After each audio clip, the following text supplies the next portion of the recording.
대통령과 박정희 대통령을 말하자면 기린다 그럴까요? 여기 포스터 나왔는데 영화 제목이 하보우만의 약속. 감독님이 하보우만이 사람 이름입니까? 이거 뭡니까? 하보우만이 우리 애국가 가사 중에 하나님이 보호하사 우리나라 만세를 추진 그걸 겁니다. 줄여서 네네. 하나님이 보호하사 우리나라 만세. 만세.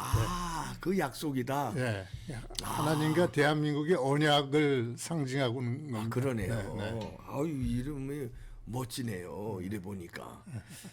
그러면 이제 이 두 분 우리의 이승만 대통령과 박정희 대통령 두 영웅을 예. 어떤 뭐 다큐멘터리식으로 다큐멘터리입니다. 다큐멘터리죠. 네. 다큐멘터리 영화. 예. 감독님이 직접 만드신 거예요? 예. 감독님도 다큐멘터리 영화를 만드십니까? 이게 처음입니다. 그러시죠? 다큐멘터리 데뷔하는 거죠. 지금. 야, 대 감독이 그 지금 연세도 있으신데 지금 데뷔를 다큐멘터리로요. 네. 데뷔 네. 50주년이십니다. 데뷔 50주년에 다큐멘터리 데뷔. 네. 이야, 벌써 50주년이 되셨네요. 이야, 그러면 이 지금 언제 개봉하는 겁니까? 4월 16일 전국 개봉입니다. 그리고 4월 15일은 시사회를 하는 네. 모양이죠? 네. 보통 시사회는 요즘에 수요일 날 많이 하더라고요. 근데 이건 이제 화요일 날 하고 네. 개봉은 16일 날부터 개봉인데 여러분 백문이 불여일견이니까 우선 예고편 보시고 얘기 나눠 가겠습니다. 예고편 좀 틀어주시죠.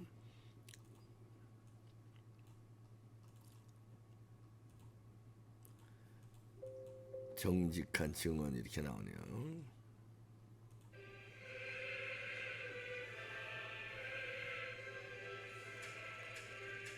이승만 대통령이 먼저 나오셨죠.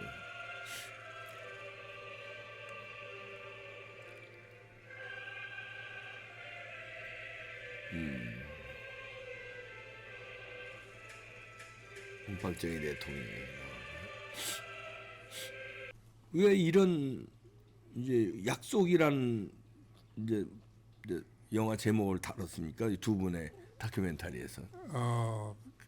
대한민국의 이 건국서부터 기적이 있는데 예. 그게 하나님이 도우시지 않으면은 우리 지금이 될 수가 없는 지금 현재가 될 수 없는 그런 역사 속에 보니까 기적이 참 많았어요. 예.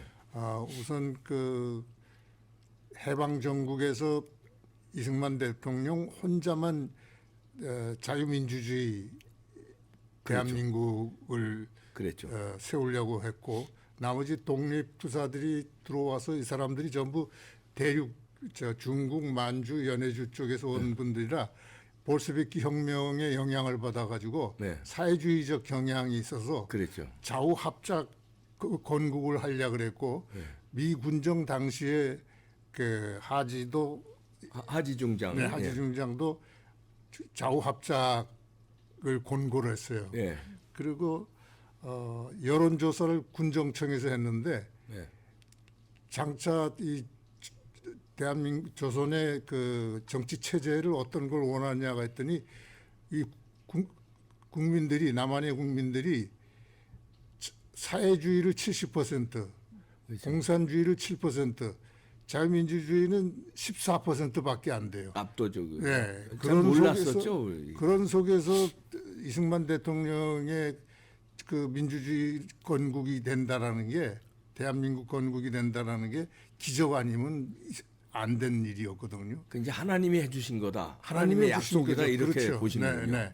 그것도 전쟁도 북한에서는 미리 남침을 굉장히 준비를 해가지고 우리는 무방비 상태였고 그냥 밀려서 낙동강까지 갔는데 부산 점령 코앞에 두고 그러게요. 다시 북진해가지고 압록강까지 가거든요. 네. 그러니까 이 6.25 전쟁도 기적으로 기적이죠. 됐고 그다음에 4.19 때 이승만 대통령은 사실은 그 조병옥 박사하고 라이벌이었기 때문에 조병옥 박사가 그 미국 월터 리드 육군병원에서 사망했거든요. 그러니까 무투표 당선이 된 거예요. 그렇죠. 그런데 자유당에서 이승만 대통령은 나이가 많으니까 부통령. 만약 유고시에 그 계속 정권을 잡기 위해서는 부통령이 이기붕이가 돼야 된다라는 것 때문에 이승만 대통령 모르게 부정선거가 치루어진 거죠. 그렇죠. 예. 그걸로 인해서 다시 해방 전국처럼 남북 통일을 학생들이 막 주장하고 연방제, 북한하고 연방제 이런으로 막 데모가 시끄럽게 일어나고 그럴 때 예.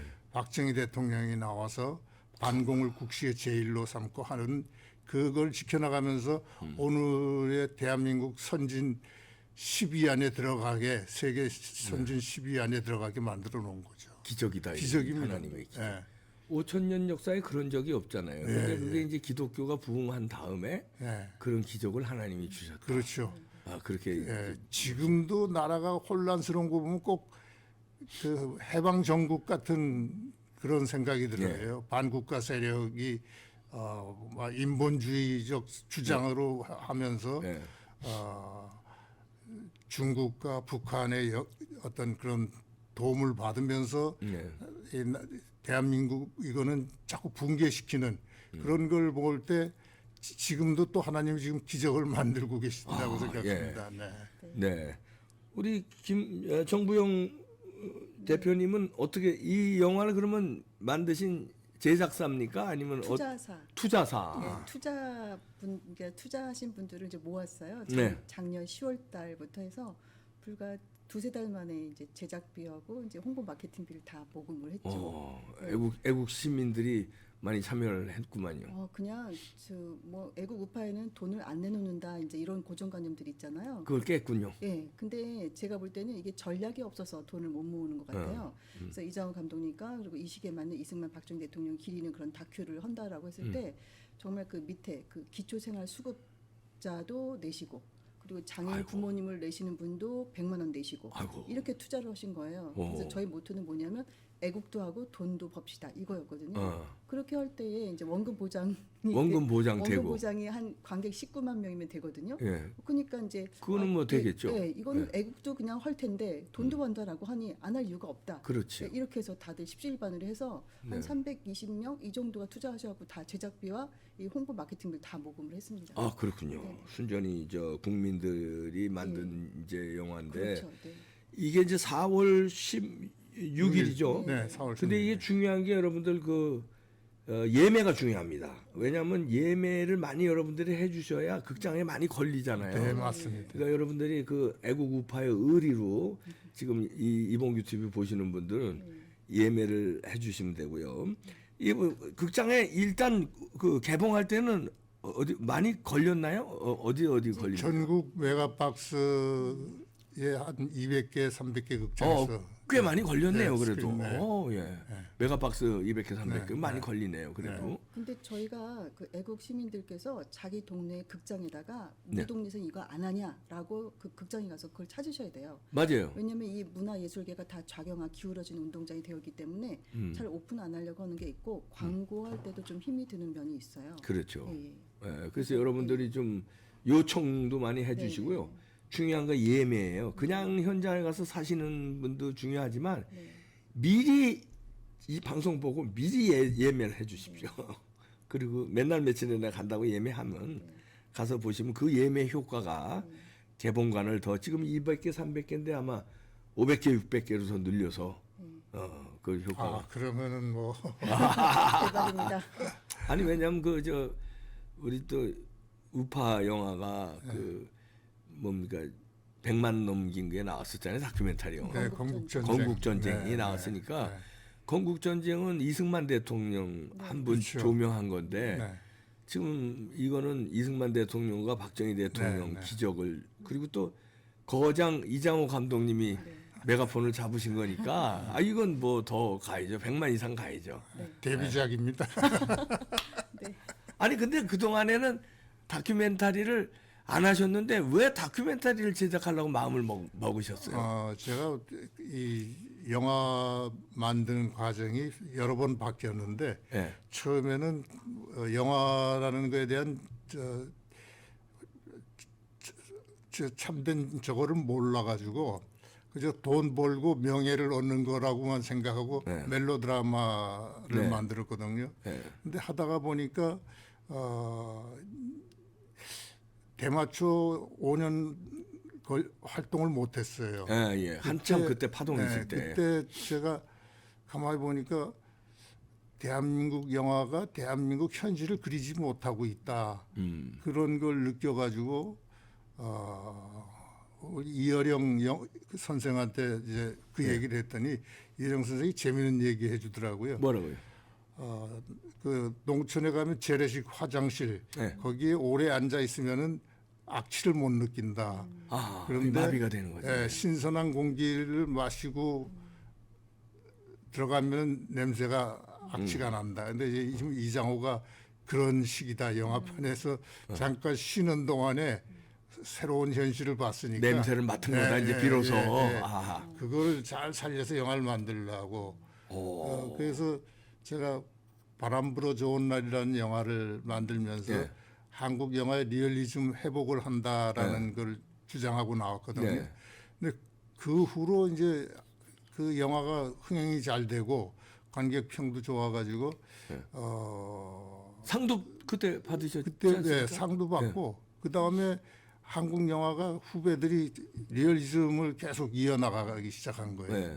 그래서 그렇게 하다가 보니까 좀 사회 좀 비판적이 되고 좀 사회 체제에 대한 불만 같은 게 자꾸 영화에 나타나니까 또 그거에 문제가 되고 네. 그랬을 때 제가 기독교의 그 바람 불어 좋은 날이라는 게 인연이 돼가지고 기독교에 관계가 이제 기이됐는데 기독교에 되면서 보니까 내가 만든 영화가 자꾸 사람의 육체적인 세상만 자꾸 살리고 영혼은 죽이는 영화라는 게 인식됐어요. 네, 바람 불어 좋은 날 포스터 한번 띄워줘 보세요. 기억나게. 그래서 사람의 영혼을 살리는 영화를 만들어야겠다라는 생각을 갖고 있다가 네. 기독교 영화 몇 편 만들었는데 흥행이 안 됐어요. 역시 그래서 상업용어가 이게 아니니까. 하나님 영화를 만든다고 하나님이 돈 벌어주시는 건 아니구나. 네. 그러면서 근본적으로 내가 기독교 정신에 맞는 영화를 이거 맞습니다. 이거죠. 네. 네. 이게 농촌에서 상경한 무작정 상경한 청년들의 얘기거든요. 예. 그러다가 예. 박근혜 대통령의 탄핵을 누가 영화를 만들었으면 좋겠다 그래서 네. 그걸 검토를 하다가 보니까 한국 근대사 내가 공부를 다시 해야 할 건국사부터 해야 되는데 박근혜 대통령 탄핵 갖고는 뭔가 부족한 것 같아서 그러면 이승만 대통령, 박정희 대통령 얘기를 하자 이렇게 하면서 애국가의 귀절에 하나님이 보호하사 우리나라 만세 하보우만 그 계시를 받고 영화를 만들게 됐습니다. 뭐 다큐멘터리가 많이 이제 나오고 그렇지만 특히 이제 이장호 감독님의 그 연출력이 뭐 안 봐도 돋보일 거라고 상상이 됩니다. 저는 아직 영화를 안 봤는데 저도 꼭 가서 보도록 하겠습니다. 감사합니다. 그래서 이장호 감독님이 만드는 다큐멘터리 그것도 또 우리나라의 영웅이신 두 영웅을 다뤘다는 점에서 여러 가지로 화제가 되고 또 관심이 되겠네요. 우리 정 대표님은 이런 영화 투자를 그 전에 하신 적이 있습니까? 아니면 이번이 처음입니까? 아니요, 생전 처음입니다. 근데 어떻게 이번에 이렇게 이런 거에 도전하시게 됐어요? 그것도 저도 사실 그 박근혜 대통령 탄핵되실 때 2016년도부터 제가 개몽이 됐어요. 아. 2016년대 말부터 제가 이대를 나왔는데 이대 우리 동문들끼리 야 누가 그렇게 했대 뭐 이런 소문이 들더니만 갑작스럽게 2017년 3월달에 그렇게 그렇게 되시더라고요. 됐죠. 야 이건 뭔가 잘못됐다. 이때부터 이제 광화문을 나와서 헤매기 시작하다가 그러셨구나. 이렇게 흘러가지고 좀 단체가 필요하다 이렇게 단체 시민단체에 들어가고 정당에 들어가고 이렇게 하다가 네. 한 3년을 한 세 군데 단체에서 봉사를 하게 된 거예요. 한 네. 3년간. 네. 그러다가 이제 그 민주당 해체 운동도 하게 되고 아. 이렇게 해가지고 그런데 이제 그렇게 이제 운동하는 걸 보시던 분이 야 이렇게 이정훈 감독님 영화관인데 네가 한번 투자를 모집을 해봐라 이제 이런 식으로 제안해갖고 저도 이제 기도를 해보고 응답을 받는 사람이라서 하나님 그러시구나. 이거 한번 해볼까요 했을 때 응답이 왔기 때문에 여기 뛰어든 거거든요. 네. 그랬을 때 그냥 두세 달 만에 이렇게 다 모금이 다 됐어요. 아, 그렇군요. 절로절로 되는 느낌이 좀 네. 있습니다. 일단 저 투자에 참여하신 분이 몇 명이라고 한 그랬죠? 320명 정도 320분은 네. 뭐 제가 감히 단언하건데 무조건 투자 이상은 돈 버신 거고요. 아, 정말 예, 그렇게 되길 그리고 기도합니다. 여러분들 이런 영화가 여러분들 보시지만 이제 자녀들 또 나이 드신 분들은 손주 손녀들에게 이걸 손잡고 가서 봐서 이게 그냥 교육이잖아요. 네, 맞습니다. 뭐 입으로 책 읽으라 그러면 잘 안 읽어요. 네. 영화는 이게 갔으면 2시간을 어차피 보니까 네. 보다 보면 이게 깨우쳐지는 거거든. 이거 학교에서 듣던 거하고 다르네. 네. 이거를 이제 목적이 있는 거니까 이번 다큐멘터리 영화의 어떤 기법 같은 게 있겠습니다만 특히 이 영화의 감독님이 중요하게 생각하는 포인트라든가 뭐 이런 게 있습니까? 그냥 뭐 차곡차곡